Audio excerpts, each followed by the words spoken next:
अरे क्या हुआ भाई साहब? उस दिन तो आप प्याज लेने से कतरा रहे थे और अब खुद ही थैला लेकर आ गए हैं मेरे पास। देखा, फायदा हुआ ना मुझसे प्याज लेने का। अरे वो तो पता है मैं कितने पैसे बचा लेता हूँ। वैसे सबसे ज्यादा पैसे तो मेरे तेल में खर्च होते हैं। क्या तुम्हारी नजर में कोई है जो कम दामों में तेल बेचे? अरे हाँ भाई साहब, वो एक बंदा है जो कम दामों में तेल बेचता है। अगर कहो तो बात करवा दूं उससे। हाँ हाँ, क्यों नहीं, ये भी कोई पूछने की बात है भला। मैं कल आता हूँ, उससे बात करूंगा। सुनील अब हर चीज में तो मिलावट कर ही रहा था, तो उसने तेल को भी नहीं छोड़ा। सुनील तेल भी खराब से खराब क्वालिटी का यूज कर रहा था। माँ देखो ना, आज बाहर कितना अच्छा मौसम हो रहा है। गर्मा गर्म भजिया खाने का मन कर रहा है इस मौसम में। मेरे लिए प्याज का भजिया बना दो ना माँ। हाँ माँ, मुझे भी भूख लगी है। बच्चों, तुम तो जानते हो ना कि मेरे हाथ में सुबह से कितना दर्द है। अब इस दर्द में मैं तुम्हारे लिए भजिया कैसे बनाऊं? और बाहर बारिश भी हो रही है, तो दुकान से भी नहीं ला सकते। अरे भाग्यवान, क्यों परेशान हो रही हो? भूल गई कि पहले मैं बारिश के मौसम में तुम्हारे लिए भजिया बनाया करता था। अरे क्या हुआ अगर आज तुम भजिया नहीं बना सकती? आज मैं तुम्हारे और तुम्हारे दोनों बच्चों के लिए भजिया बनाऊंगा। बाबा, आप सच कह रहे हैं? आप भजिया बनाएंगे हमारे लिए? हाँ बच्चों, बस देखते जाओ। सुनील जल्दी से सबसे पहले प्याज काटता है। उसमें तरह तरह के मसाले और बेसन और थोड़ा पानी मिलाकर एक बैटर बना लेता है। खौलते हुए तेल में गर्मा गर्म प्याज की भजिया तलता है। ये लो, बन गया गरम गरम भजिया। अब जल्दी से खाकर बताओ कैसा बना है। हाँ बाबा, आपने तो काफी बढ़िया भजिया बनाई है। माँ, बाबा तो आपसे भी अच्छा भजिया बनाते हैं। हाँ बाबा, बहुत अच्छा भजिया बनाया है। मुझे एक और दो ना। सच में काफी बढ़िया भजिया बनाई है आपने। इनके होने से पहले जिस तरह से आप मुझे भजिया बनाकर खिलाते थे, ठीक वही स्वाद है। पता है कितने सालों के बाद मैंने आपके हाथ की भजिया खाए हैं। फिर वही पुराने दिन याद आ गए मुझे। अरे यार खाओ, अभी तो मैं और गर्मा गर्म भजिया तल रहा हूँ, साथ में चाय भी बना रहा हूँ। परिवार बारिश के मौसम को एंजॉय करते हुए गर्मा गर्म भजिया और चाय के मजे ले रहा था। ऐसे ही कुछ दिन गुजर जाते हैं। वरुण, अलीशा दोनों भाई बहन स्कूल की छुट्टी के बाद साथ में घर आ रहे होते हैं। वरुण, मुझे तो बहुत जोरों की भूख लग रही है। अभी तो घर पहुंचने में आधा घंटा लगेगा। रास्ते से कुछ लेकर खा लें क्या? कल माँ ने मुझे 20 रुपए दिए थे, तो मेरे पास 20 है। तुम्हारे पास कितने हैं? कल बाबा ने 10 रुपए दिए थे और आज पापा ने 10 दिए, तो मेरे पास भी 20 हुए। एक काम करते हैं, उस ठेले पर चलते हैं, वहाँ ज्यादा भीड़ भी नहीं है। दोनों बच्चे एक ठेले पर जाते हैं और वहाँ से समोसा पाव खरीद कर खाने लगते हैं। अलीशा, ये समोसा पाव कितना बढ़िया है ना। चलो इसे घर लेकर जाते हैं, माँ और बाबा को भी खिलाएंगे। थोड़ा सा समोसा पाव खाने के बाद दोनों भाई बहन अपने माँ बाप के लिए समोसा पाव बचा कर घर ले जाते हैं। जब सुनील और लक्ष्मी उस समोसा पाव को खाते हैं तो उन्हें भी वो काफी पसंद आता है। अरे वाह, बढ़िया तो है ये समोसा पाव। बच्चों, कहाँ से लेकर आए हो तुम? ये ठेला मुझे भी दिखा देना। शाम को कुछ खाने का मन करेगा तो यहीं से ले आएंगे। वो तो ठीक है जी, लेकिन मैंने तो आज तक सिर्फ वड़ा पाव ही सुना था। लेकिन अब तो लोग तरह तरह के पाव बना रहे हैं। कल वो पड़ोसन है ना, उसने मिसल पाव बनाया था और आज ये समोसा पाव। मुझे तो लग रहा है कि कुछ दिनों में रोटी पाव चावल पाव भी आ जाएगा। अरे पाव है ही ऐसी चीज, अब इसमें बड़ा हो, मिसल हो या भजिया हो, लगता तो ये मस्त है। क्या कहा आपने? भजिया? यानी कि आप भजिया पाव की बात कर रहे हैं? वैसे अगर आपकी बनाई हुई भजिया पाव के साथ खाए तो ये भी काफी बढ़िया लगेगा। सुनिए जी, आज का मौसम काफी अच्छा है, क्यों ना आज आप फिर से भजिया बना के दें। दुकान से मैं पाव ले आती हूँ, इसी बहाने हम फिर से पाव खा लेंगे। अरे ठीक है, ये भी कोई कहने की बात है। तुम पाव ले आओ, मैं इधर भजिया बनाने की तैयारी करता हूँ। अनिल अपने पूरे परिवार के लिए गर्मा गर्म भजिया पाव बनाता है, जो सभी को काफी ज्यादा पसंद आती है। बाबा, आपका ये भजिया पाव तो उस दिन की भजिया से भी ज्यादा अच्छी है। मुझे तो ये उससे भी ज्यादा पसंद आया। हाँ जी, बच्चे बिल्कुल ठीक कह रहे हैं। आपकी भजिया पाव ने तो समोसे पाव को भी फेल कर दिया है। वैसे जी मैं कह रही थी कि आपका काम तो सुबह से लेकर दोपहर तक का ही होता है। अगर दोपहर से शाम तक आप ये भजिया पाव बनाकर बेचें, तो आजकल तो हर कोई खाने पीने की चीज बनाकर बेचना शुरू कर ही रहा है। आजकल कमाई है तो खाने पीने की चीजों में ही है।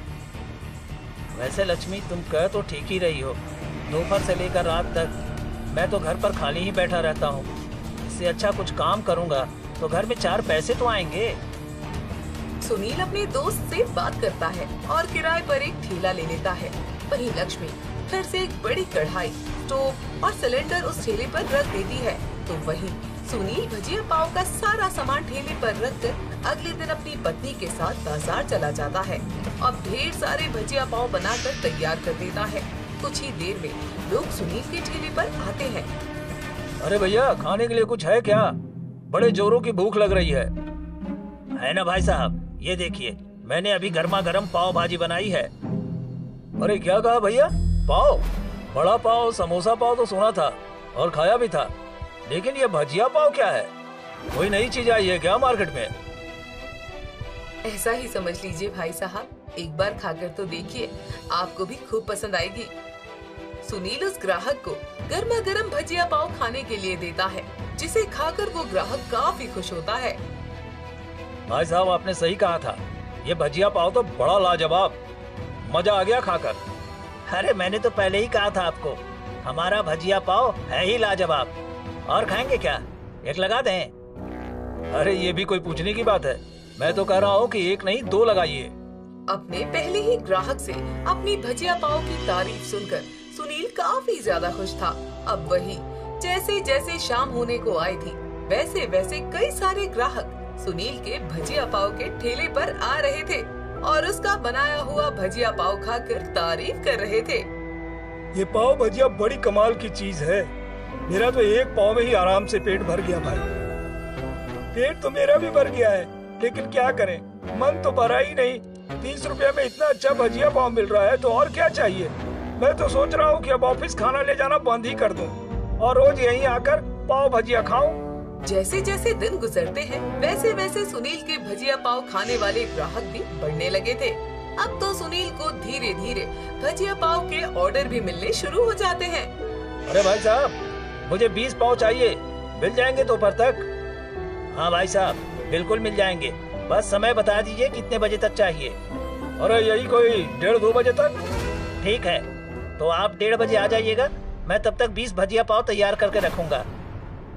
जैसे जैसे दिन गुजरते हैं, वैसे वैसे सुनील का भजिया पाव का काम भी काफी अच्छे से चल पड़ता है।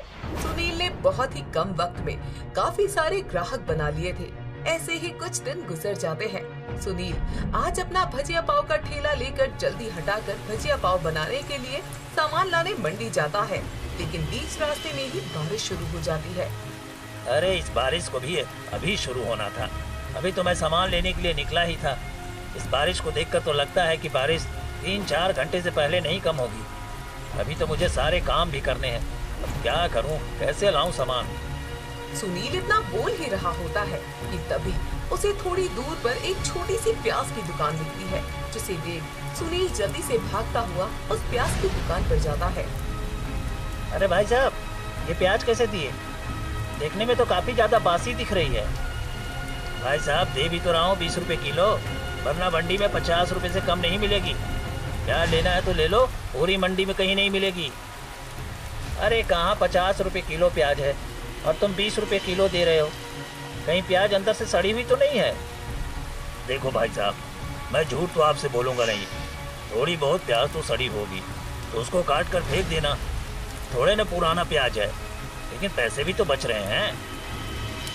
सामान लेना जरूरी था, इसलिए सुनील उस प्याज वाले से ही कम दामों के चक्कर में पुराने प्याज लेकर घर आ जाता है और अगले दिन फिर से अपना भजिया पाव बनाकर बेचता है। सुनील हर रात की तरह अपने मुनाफे के पैसे गिन रहा था कि तभी वो देखता है। रोज के हिसाब से आज मुझे 300 का ज्यादा मुनाफा हुआ है। लगता है ये सब सस्ती प्याज लेने का नतीजा है, वरना 4 दिन में इतनी दूर मंडी आकर महंगी प्याज लानी पड़ती है। अब से मैं उस प्याज वाले से ही प्याज लूंगा, इससे मेरे 4 पैसे और बच जाएंगे। 4 पैसे बचाने के चक्कर में अब सुनील अपने ग्राहकों की सेहत के साथ खिलवाड़ करना शुरू कर देता है और लालच में आकर अब अक्सर उस प्याज वाले से ही प्याज खरीदना शुरू कर देता है। ये क्या, बेसन तो है ही नहीं घर में। मैं 3 दिन पहले तो बेसन लेकर आया था, इतनी जल्दी कैसे खत्म हो गया? अरे आप ही तो बेसन का इस्तेमाल करते हैं, मेरा क्या काम है बेसन का? और वैसे भी बेसन अब 70 रुपए किलो हो गया है। दिन ब दिन तो महंगाई बढ़ती ही जा रही है। हे भगवान, क्या कहा तुमने? 70 रुपए किलो? अरे इसी तरह दाम बढ़ते रहे तो हम लोग क्या ही पैसे बचाएंगे। पता नहीं क्या होगा। अच्छा सुनिए, घर में कुछ चने रखे हुए थे, पुराने भी हो गए हैं, तो इन्हें मैं गाय को डालने के लिए जा रही हूँ। बच्चों के स्कूल से आने का समय हो गया है, जब वो आ जाएं तो आप उन्हें खाना दे दीजिएगा। लक्ष्मी उन चनों को लेकर जा ही रही होती है, तभी सुनील उसे रोकता है। अरे कोई जरूरत नहीं है तुम्हें ये चना गाय को खिलाने की, ये चना मुझे दे दो। लेकिन आप इन चनों का क्या करेंगे? ये तो काफी पुराने हैं, उसमें से तो हल्की हल्की बदबू भी आ रही है। अरे भूल गई हो क्या, बेसन चने का ही बनता है। अब बाहर से बेसन लाने से तो अच्छा है कि घर में रखे हुए चनों से ही मैं बेसन बना लूं। लेकिन ये चने तो खराब हैं, आप इससे बेसन क्यों बना रहे हैं? अगर आपको बेसन बनाना ही है तो दुकान से ताजा चने खरीद कर ले आइए ना। तुम्हें तो बस मेरे पैसे पानी की तरह बहाने हैं। अब चुप करो तुम और ये चना मुझे दे दो। लक्ष्मी के मना करने के बावजूद भी सुनील चने को पीसकर उसका बेसन बना देता है और अब खराब प्याज के साथ साथ खराब बेसन का भी इस्तेमाल कर लोगों को भजिया पाव बनाकर बेचता है। भैया, आज आपका भजिया पाव थोड़ा अलग सा स्वाद दे रहा है। लगता है आपने इसमें कोई नया मसाला डाला है। हाँ हाँ हाँ, वो मैंने घर में एक नया मसाला बनाया था, तो वही डालकर देख रहा था। अगर ग्राहकों को पसंद आता है तो कल से मैं वही मसाला डालना शुरू कर दूंगा। लेकिन थोड़ा सा अजीब टेस्ट नहीं है इस मसाले का? अरे वो नया मसाला है ना, इसलिए आपको लग रहा होगा। 1-2 बार खाओगे तो आदत हो जाएगी।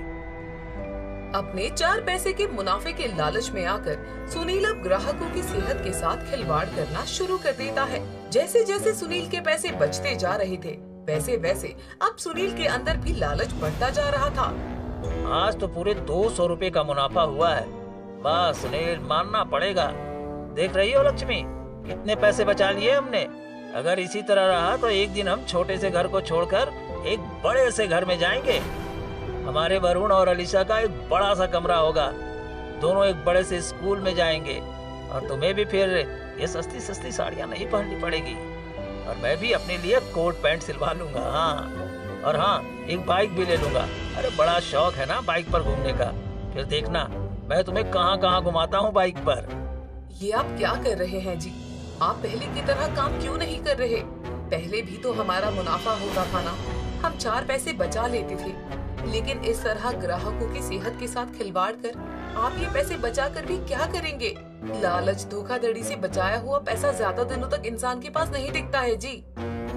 अरे लक्ष्मी, तुम क्यों मुझे बार बार ज्ञान देना शुरू कर देती हो? अरे कुछ नहीं होगा, मैं कह रहा हूँ ना। और मैंने तो अब ये भी सोच लिया है कि मैं कल से पाव का साइज छोटा कर दूंगा और साथ ही 30 की जगह 35 का पाव कर दूंगा। अगले दिन सुनील ऐसा ही करता है, जिसे देख सुनील के कुछ ग्राहक, ये आपका पाव का साइज थोड़ा छोटा नहीं हो गया है? पहले तो आप काफी बड़े पाव बनाते थे। अरे मुझे भी पाव का साइज छोटा लग रहा है यार। और अब आपने 30 के भजिया पाव की जगह 35 का भजिया देना शुरू कर दिया है। ये 5 किस लिए बढ़ा दिए भाई? अरे पहले मैं पाव बाहर से खरीद कर लाता था, अब मैं पाव घर में ही बना रहा हूँ। और रही बात 35 की, तो क्या है ना कि अब अपने भजिया पाव में मैंने अलग अलग तरह के मसाले डालने शुरू कर दिए हैं। अब हम जहाँ आपके लिए, आपके स्वाद के लिए इतना कर रहे हैं, तो अगर 4-5 रुपए कमा ही लेंगे तो क्या हो जाएगा भाई साहब। सभी ग्राहक सुनील पर काफी ज्यादा भरोसा करते थे, इसलिए वो सुनील की बातों में आ जाते हैं और 35 का भजिया पाव खरीदना शुरू कर देते हैं। अरे क्या हुआ भाई साहब? उस दिन तो आप प्याज लेने से कतरा रहे थे, और अब खुद ही थैला लेकर आ गए हैं मेरे पास। देखा, फायदा हुआ ना मुझसे प्याज देने का। अरे वो तो पता है मैं कितने पैसे बचा लेता हूँ। वैसे सबसे ज्यादा पैसे तो मेरे तेल में खर्च होते हैं। क्या तुम्हारी नजर में कोई है जो कम दामों में तेल बेचे? अरे हाँ भाई साहब, वो एक बंदा है जो कम दामों में तेल बेचता है। अगर कहो तो बात करवा दूं उससे। हाँ हाँ, क्यों नहीं, ये भी कोई पूछने की बात है भला। मैं कल आता हूँ, उससे बात करूंगा। सुनील अब हर चीज में तो मिलावट कर ही रहा था, तो उसने तेल को भी नहीं छोड़ा। सुनील तेल भी खराब से खराब क्वालिटी का यूज कर रहा था। ये सब देख सुनील की पत्नी लक्ष्मी मन ही मन काफी ज्यादा परेशान होती है, क्योंकि वो जानती थी कि सुनील जैसा कर रहा है उसे आज नहीं तो कल उसकी भरपाई जरूर करनी पड़ेगी। अरे वरुण, ये माँ कहाँ चली गई? पापा भी नहीं है। अरे भूल गई क्या? पापा भजिया पाव बेचने के लिए गए हैं और शायद माँ पड़ोस वाली आंटी के घर पर गई है। बहुत जोरों की भूख लगी है, क्या खाएं? भूख तो मुझे भी लग रही है। अरे वरुण, वो देखो, चूल्हे के पास कुछ भजिया पाव रखे हैं। लगता है पापा इसे हमारे लिए यहाँ छोड़ कर गए हैं। एक काम करते हैं, इसे खा लेते हैं। दोनों बच्चे उस भजिया पाव को खाकर कपड़े बदलकर पढ़ाई करने के लिए बैठ जाते हैं। थोड़ी देर में लक्ष्मी भी घर आ जाती है और वो भी काम में लग जाती है। तभी अचानक वरुण और अलीशा के पेट में दर्द होने लगता है। माँ। बच्चों, क्या हुआ तुम दोनों को? ऐसे पेट क्यों पकड़ा हुआ है? पेट में बहुत दर्द हो रहा है माँ। कुछ करो माँ। माँ। हे भगवान, ये अचानक बच्चों को क्या हो गया? लक्ष्मी जल्दी से अपनी पड़ोसन को बुलाती है और उसके साथ दोनों बच्चों को लेकर अस्पताल जाती है। वहीं पड़ोसन का बेटा भागता हुआ सुनील के पास जाता है। अरे मोहित, तो यहाँ इस वक्त कुछ काम था क्या? अंकल, वरुण अलीशा की तबीयत काफी खराब हो गई है। मेरी माँ और सुनीता आंटी उन्हें लेकर अस्पताल गई हैं। आपको भी जल्दी से अस्पताल बुलाया है। क्या कहा तुमने? अलीशा वरुण की तबीयत खराब हो गई है, लेकिन क्या हुआ है उन्हें? मुझे माँ ने कुछ नहीं बताया, बस आपको लाने के लिए कहा है। चलो आप जल्दी से। सुनील जल्दी से अपना ठेला घर पर छोड़ फटाफट मोहित के साथ अस्पताल जाता है। डॉक्टर साहब, क्या हुआ है मेरे दोनों बच्चों को? ये अचानक उसकी तबीयत कैसे खराब हो गई? देखिए, आपके दोनों बच्चों को फूड पॉइजनिंग हुई है। लगता है आपके दोनों बच्चों ने कुछ ऐसी चीजें खाई हैं जिसमें हद से ज्यादा मिलावट की गई हो, खराब चीजों का काफी ज्यादा इस्तेमाल किया हो। अभी उसकी हालत काफी नाजुक है। मैंने फिलहाल तो उन्हें दवाई दे दी है, लेकिन आगे प्रॉब्लम हो सकती है। आप जब तक जाकर कुछ इंजेक्शन और मेडिसिन ले आइए। डॉक्टर साहब, मैं आपसे हाथ जोड़ता हूँ, पैर पड़ता हूँ, चाहे कितने भी पैसे क्यों ना लगे, लेकिन मेरे दोनों बच्चों को बचा लीजिए। उन्हें कुछ नहीं होना चाहिए। अगर उन्हें कुछ हो गया तो मेरा और लक्ष्मी का क्या होगा? सुनील जल्दी से मेडिकल पर जाता है और वहाँ से इंजेक्शन और दवाई लेकर आता है। तो वहीं डॉक्टर भी अलीशा और वरुण का इलाज करने में कोई कसर नहीं छोड़ते। तुम घबराओ मत, हमारे बच्चों को कुछ नहीं होगा। डॉक्टर साहब कर रहे हैं ना उनका इलाज। न जाने हमारे बच्चों ने ऐसा क्या खा लिया जो आज उनकी तबीयत इतनी खराब हो गई। ये सवाल आप मत ही पूछिए तो ठीक है। बच्चों ने मुझे बताया था कि उन्होंने स्कूल से आने के बाद घर में रखा हुआ भजिया पाव खाया था। ये वही भजिया पाव था जो आपने उन खराब मसालों से बनाया था। मैंने कहा था ना कि जैसा आप करोगे वैसा एक दिन आपको भरना ही होगा। आज आपके किए की सजा मेरे बच्चों को भुगतनी पड़ रही है। आपके लालच की वजह से आज मेरे बच्चे दर्द में हैं। ये तुम क्या कह रही हो? मैं कभी नहीं चाहता था कि मेरी वजह से मेरे बच्चों की हालत ऐसी हो। भला कौन सा बाप ये चाहेगा? आपको तो बस पैसों का लालच था। आपको बस पैसे कमाने थे। अब कमा लिए आपने पैसे। यहाँ बैठे बैठे क्या कर रहे हैं? जाइए लोगों को अपना भजिया पाव खिलाइए और उनसे पैसे कमाइए। सुनील ने धोखाधड़ी से जो भी भजिया पाव बेचकर कमाए थे वो सारे पैसे उसके दोनों बच्चों के इलाज में लग जाते हैं। और अब सुनील के पास एक फूटी कौड़ी नहीं बची थी। इलाज होने के बाद दोनों बच्चे ठीक हो जाते हैं। अब वो घर पर आ जाते हैं। इसी के साथ सुनील को अपनी गलती का भी एहसास होता है। जब खुद के बच्चों पर बीती तब जाकर एहसास हुआ कि मैं कितना गलत कर रहा था। मैंने कभी नहीं सोचा था कि मेरे ठेले से छोटे छोटे बच्चे भी भजिया पाव लेकर खाते हैं। अगर कल को उनकी ऐसी हालत होती तो उनकी माँ पर क्या बीतती। तुमने सही कहा था, धोखाधड़ी और लालच से कमाया हुआ पैसा इंसान के पास ज्यादा समय तक नहीं टिकता है। लक्ष्मी, मुझे माफ कर दो। मैं तुमसे वादा करता हूँ कि अब मैं बिल्कुल भी लालच नहीं करूंगा और जिस तरह से पहले भजिया पाव बेचता था ठीक उसी तरह से बेचूंगा। माफी मुझसे नहीं, भगवान से मांगिए। आखिरकार आपको अपनी गलती का एहसास हो ही गया। मैं इसके लिए काफी खुश हूँ। सुनील भगवान से भी हाथ जोड़कर माफी मांगता है और अब अगले दिन से पहले की तरह ही मंडी से साफ सुथरा प्याज लेना, दुकान से अच्छी क्वालिटी का बेसन, तेल और वही पहले के दाम पर अपना भजिया बेचना शुरू कर देता है। और अब मेहनत से कमाए हुए पैसों से वो अपने और अपने परिवार के सपनों को पूरा करता है।